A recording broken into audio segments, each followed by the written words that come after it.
PJ, Pipay, PI, Mga bes, malapit na ang election.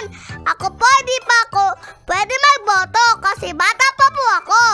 Kumusta naman, Pipay, doon sa area nyo, yung mga nangangandidato? Anong mga nakikita mong ginagamit nila? Ang iingay po. Ang iingay nila? Sinasaway mo ba sila?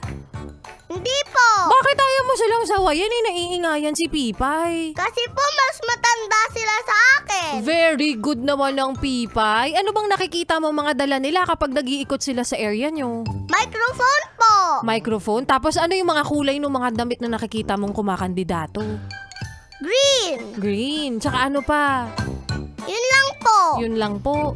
Nakita mo ba yung may mga tarpaulin sila? May tarpaulin din ba sa bahay nyo? Wala po. Bakit walang tarpaulin? Hindi kayo pumapayag? Ayaw mo magpadikit?